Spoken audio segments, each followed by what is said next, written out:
Hello, all you wonderful Aries people. This is Maxine Taylor, and I've got your October horoscope right here. Quick announcement. Some of you have been waiting for this. First of all, my full moon video will be up tomorrow, so you'll be able to see it. But the big announcement is that I am currently offering Blue Star reports. This is a wonderful report. I did not write it. It is affordable, and during these times when a lot of us are counting every penny, this will give you what you are looking for at an affordable price. It comes with a copy of your actual birth chart. So just go to my website, MaxineTaylor.com. It's right there on the first page. I hope you enjoy it. Okay, now look at this awesome forecast. Can't wait to share it with you. Okay, let's just start over here in the first house, because Mars retrograde. You've noticed it's retrograde, right? Nothing's happening. We just kind of, the wagons are circling. You know what I mean? Nothing's moving forward. Lots of promise, lots of potential, etc. It's in your first house, and that's how you're feeling. You want to get moving. Oh, but it's so comfortable in this recliner. Oh, just love it. So Mars is going to be retrograde until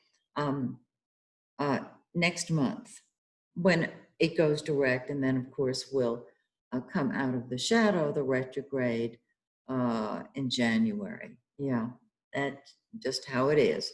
However, if things are not moving for you personally, and if you are not able to get out of your recliner, don't worry about it, because when Mars goes direct, which it will next month, everything is going to start moving forward again.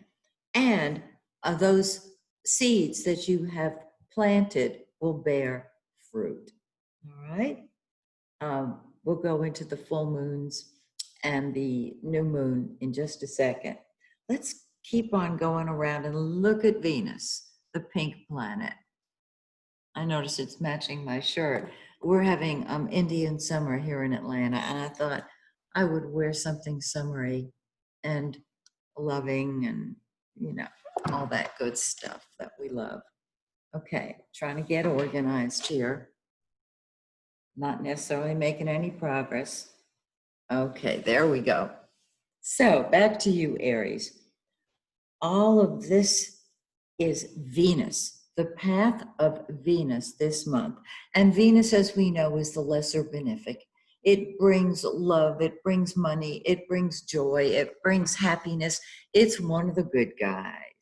Jupiter, the greater benefic, does the same thing, only more so. Venus, the Sun, and Mercury travel as a team. Venus is in your fifth house of fun and enjoyment until the second. And then it enters your sixth house of work.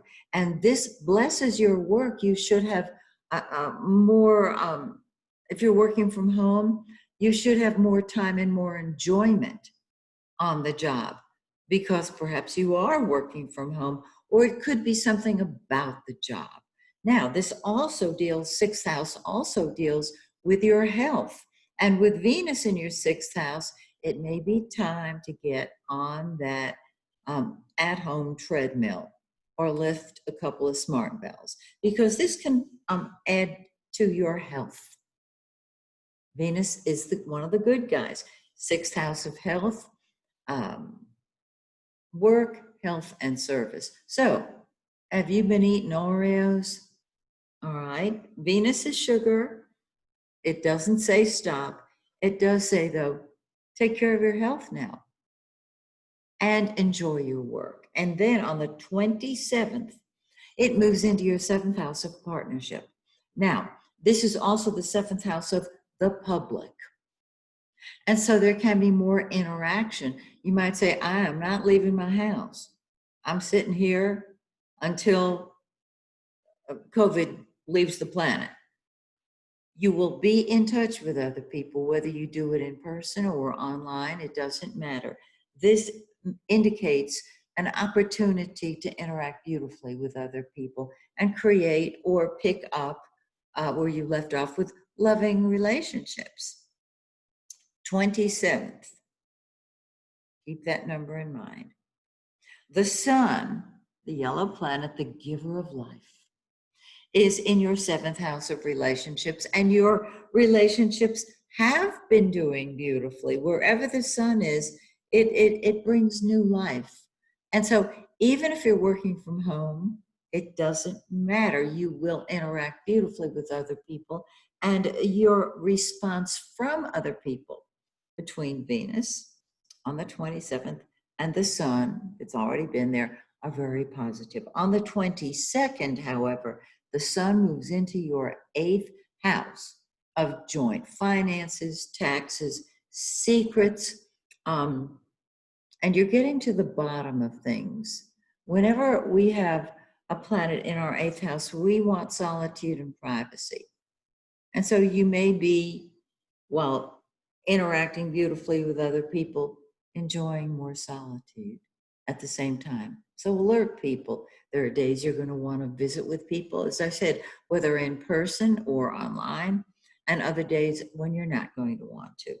Now, Mercury is going to go retrograde in the 8th house on the 13th. Wherever Mercury is, that's what we think about and talk about. So you may be involved with a project at work that has you getting to the heart of a problem. Excellent.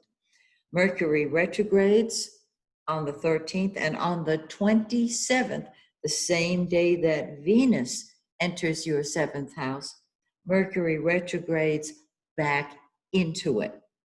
So you've got Mercury and Venus and the sun. No, the sun's already moved into the eighth, excuse me. The sun moves on, but is replaced by Mercury and Venus. And what a Mercury retrograde in the 7th can help you do is pick up where you left off in relationships.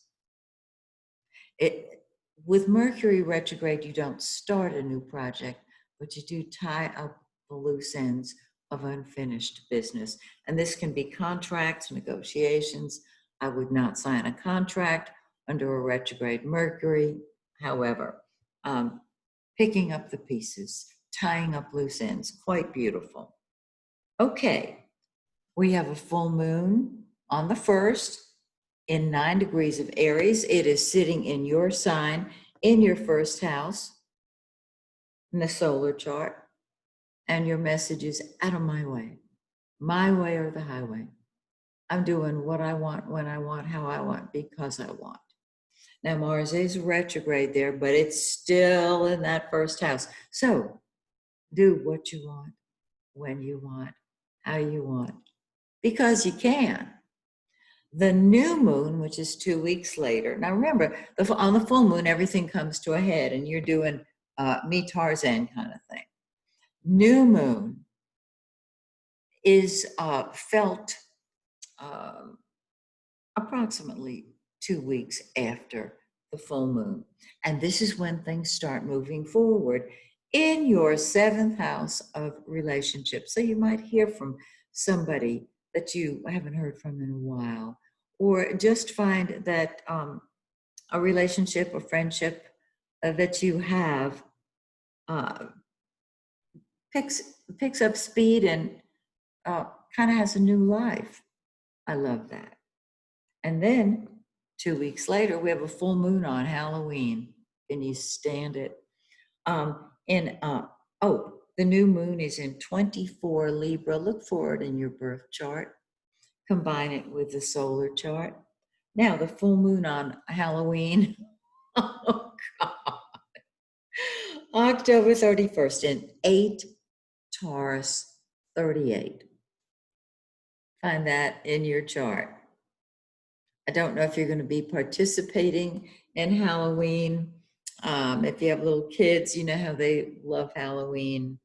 If you're a big kid, you know how you love Halloween. So remember, it's a full moon, and the ghosts and goblins will be out at that time. So, dear Aries, till next month, my blessing for you is that the stars shine brightly on you and yours.